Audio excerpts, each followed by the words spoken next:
Et dans la réponse du président, il vous a répondu par ce proverbe chinois, il vaut mieux voir une fois de ses propres yeux que t'entendre parler 100 fois.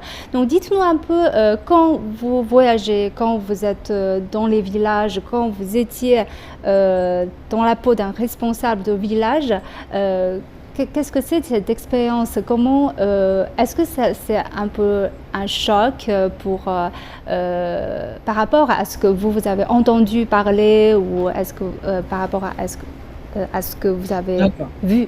Oui, Ah, voilà. tout à fait, tout à fait. Déjà, pour ma part, ce terme implique beaucoup de recherches, beaucoup d'excursions, et dans laquelle le président Xi Jinping, il nous encourage à multiplier des voyages à travers la Chine, découvrir les cultures et les particularités chinoises et la vraie Chine en fait. Vous l'avez mentionné tout à l'heure, j'ai eu l'opportunité d'être assistant d'un cadre de base dans un village à Shanxi où j'ai pu m'enquérir du fonctionnement de la Chine, laquelle connaissance je n'avais pas forcément avant. Donc, j'ai pu découvrir, en assistant au chef de village, des aspects inédits de la Chine qui étaient encore inconnus de moi. Et je suppose aussi de la plupart des jeunes étrangers vivant en Chine qui se confinent dans les limites de leur bureau ou de leurs établissements. Mm. Alors, j'ai pu voir à travers cette expérience la proximité des cadres des villages et des villageois. Ils sont presque comme des amis où les cadres, ils maîtrisent toutes les informations qui sont attachées aux villageois. Ils maîtrisent toutes les préoccupations des villageois et ils façonnent des politiques de manière très précise qui répondent aux préoccupations. C'est ça qui m'a un peu beaucoup marqué, cette proximité entre les cadres et les villageois. J'ai eu le temps de l'expérimenter en assistant au chef de village. Dans sa réponse à la première lettre, le président chinois a mis le souhait que les étudiants à l'université de Beijing fassent partager leurs expériences et leurs connaissances en Chine au plus grand nombre possible de personnes afin de promouvoir activement la compréhension entre les peuples. En fait, pour vous, parce que vous êtes en contact avec des étrangers et des Chinois, donc selon vous, comment on peut faire aujourd'hui pour avoir une vraie meilleure compréhension entre les peuples?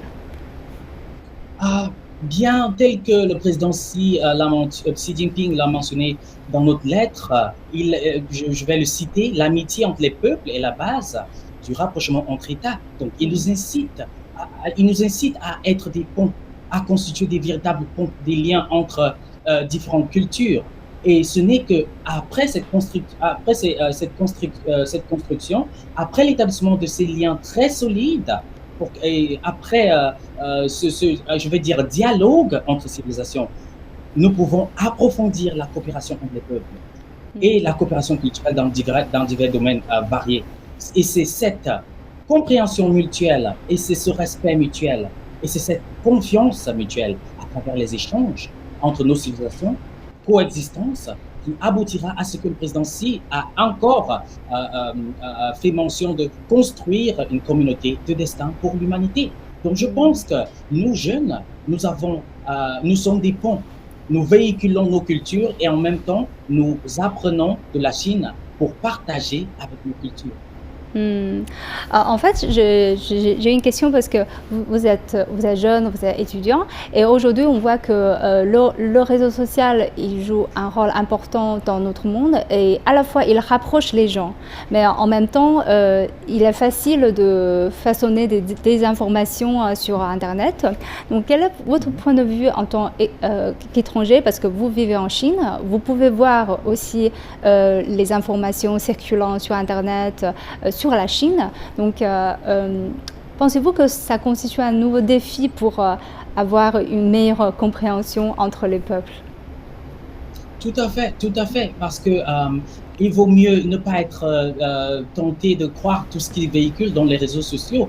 Nous retombons dans le message du président Xi qui nous exhorte à avoir des expériences personnelles de la Chine. Donc, je pense que à travers les réseaux sociaux, nous pouvons avoir une image de la Chine, mais la vraie image de la Chine. Nous sommes ici en tant que pont. L'image que nous devons véhiculer, l'image que nous devons promouvoir est celle de la véritable Chine, est celle de la véritable coopération.